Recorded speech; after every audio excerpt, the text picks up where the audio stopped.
So I know you guys have already heard by now, Fredo Santana. I was waiting to make this video to see what some of the other channels were going to say about this, especially DJ Academics, because Fredo, like he said in his video, was one of the guys who actually was responsible for DJ Academics' rise to fame. You know what I'm saying? That whole character in the war in Chirac, it was one of the things that launched his career.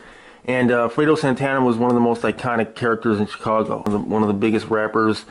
He was kind of already big by the time I started my channel, but the image that he put forth was kind of like emblematic, almost like the personification of the streets. You know what I'm saying? Everything that has to do with the streets of Chicago, like Fredo Santana was kind of like one of the big faces of that. So RIP to Fredo. I know you guys already know how he died by now. Probably lean use, okay? Seizures can be induced by lean. You guys know that. Lean, a lot of people look at lean like a drink, you know, like wine or something like that. Lean is closer to heroin. Okay, so one of the things that always baffles me, people always like flex with lean, like on the gram, on Facebook, they show themselves with pints of lean, they show themselves drinking lean. That's really the same thing as flexing on the gram with pictures of yourself shooting up heroin.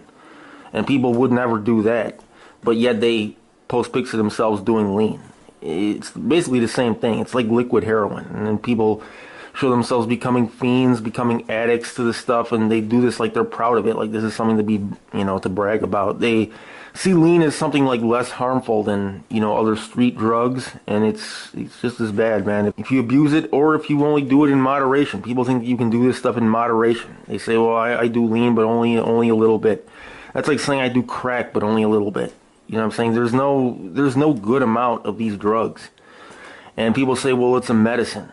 Yes, guys, it's a medicine. That's totally irrelevant. A medicine can still kill you. You know what I'm saying? Medicine, the fact that something is classified as a medicine means zero. That means nothing. That means nothing as far as the harmful effects that something can have on your body. That's like saying, but it has a pretty color. It means nothing, guys. That it's a medicine. I remember several months ago, you know, Fredo had a little online social media beef with Russ.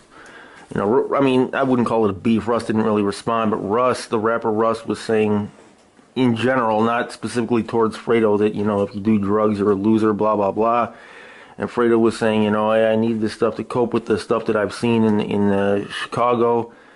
And then later, you know, probably I think a couple weeks later, he had a scare where he almost died. Okay, liver and kidney failure. He was in the hospital. And then he was saying he was going to give up the lean. When, you know, just previously 2 weeks ago, he was saying, no, I'm going to keep doing this lean for my psychological trauma. You know, yeah, you can take this stuff to cope with pain, but it's not going to make the pain better. It's going to make it worse. It's possibly going to kill you. This is true for a wide variety of substances that are abused. But here's the thing, man. The human spirit, I'm not talking about Fredo now, okay? I'm talking about people in general. Anybody who's ever tried to admonish somebody that they love, okay, a child, a brother, a sister, anybody who they see, who they love is abusing any substance whatsoever, and you try to tell them that something that they're doing is bad for them. Actually, this isn't even just about drugs. You could be telling somebody that a relationship they're in is harmful for them. You know what I'm saying? You could tell somebody that some habit that they have is harming them in some way, that they're too fat, that they're smoking too much. I mean, you could tell somebody anything out of concern for them, try to, you know, bring them face to face with the reality that something that they're doing is bad for them, and they will get mad at you. They will hate on you. I mean, you're somebody who cares about them.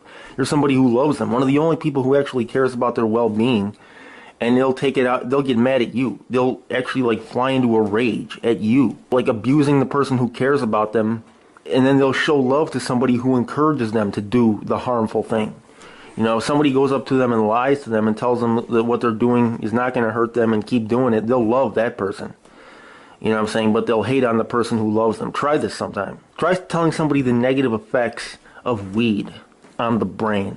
Okay? Try telling them that there are conclusive studies, conclusive scientific evidence that weed impairs cognition and memory over the long term, that it damages your brain. Tell them that there are studies that show that weed smoked as a teenager lowers your IQ up to 8 points, and that you do not recover those points if you quit as an adult. That it actually alters the functioning of your hippocampus, slows your cognition, and reduces the number of neurons in the hippocampus, and decreases your memory over the long term, that it increases the risk of schizophrenia, that it has a number of negative effects, lasting effects on the brain that don't just last while you're high, that it lasts for a lifetime, and that this actually lowers your intelligence over the long term. Try telling them that and watch what they say to you.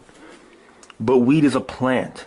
But weed is a medicine. You're a lame. You're a bitch. Leave me alone. You faggot. This is what they'll say to you, okay, when you're trying to actually help them not to damage their brain. But weed doesn't kill you.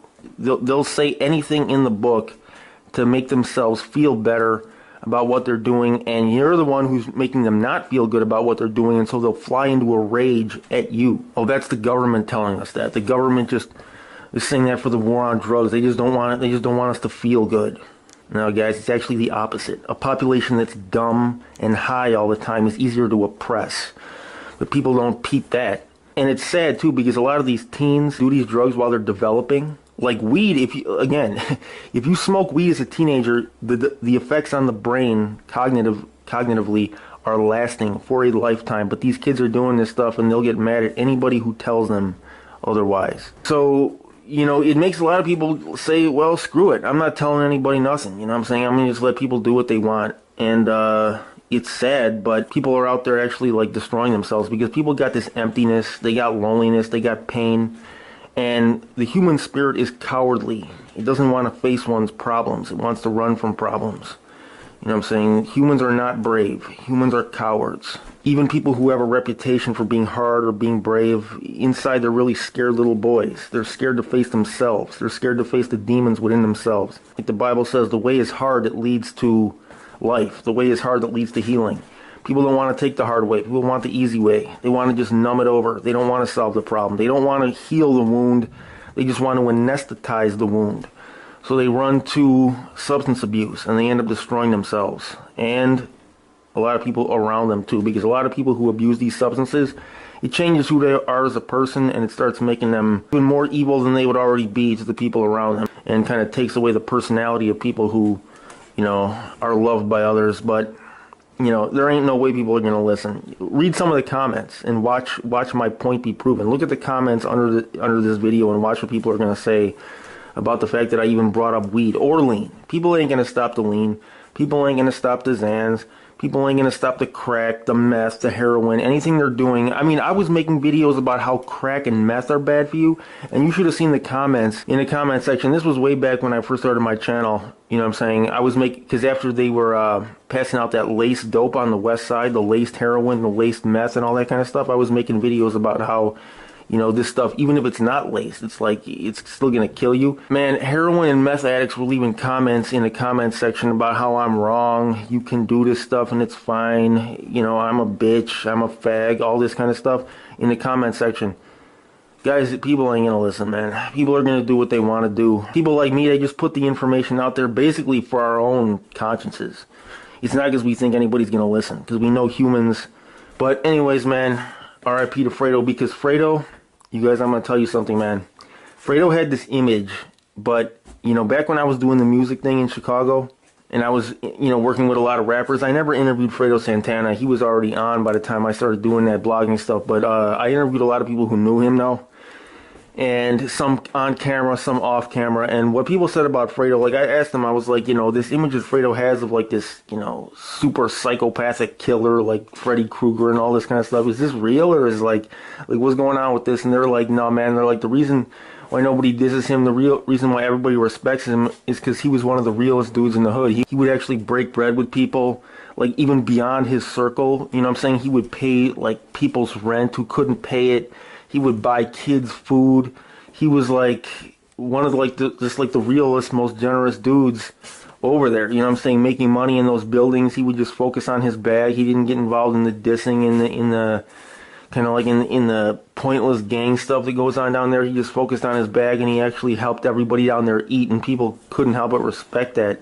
And he just gained a lot of respect from everybody around him, and that reputation like went far and wide. I mean, he had a few years on some of these younger guys who were involved in that whole beef between, you know, Front Street and those other guys, but still, he could have gotten involved in all that, and he really didn't. He just focused on money, and people saw him as a real guy for that. So I'm going to say RIP to Fredo Santana, man, and RIP to everybody else who's going to commit slow suicide off these drugs, man. I'm not going to try to convince nobody not to do it because I know they ain't going to stop. Whether it's people slowly damaging their brains on weed or crack or meth or whatever the heck else they do, people are going to do what they do, man. Somebody asked me in the comments on the last video, but I thought you do meth or crack. Like, don't people always say that you do that stuff? Or is that real, or are people just saying that? Guys, people are just talking trash because of my messed up grill, man, and I let them do it because it's funny. The fact is, I do zero drugs. Nothing. The only drugs I've ever done in my life, when I was a senior in high school for about a month, I did Xans because they were prescribed for me by a doctor because he thought I was having panic attacks, and I wasn't. I got off those after a month, and then when I was about 27, tried Valium twice and got off of it. So anyways, that's the only drugs I've ever done in my life. I do nothing because I don't like the idea that something is, changing the way that I think. I just don't like that. That something's making me dumber. Even in the short term, or that something is altering my personality. Plus, just based on my worldview, you guys know Muslims. Muslims ain't supposed to do nothing, okay? And Christians really ain't supposed to do nothing either. Anything that alters the functioning, anything that intoxicates somebody, anything that, immerses somebody in a state of mind that's not, 100% alert like you normally are.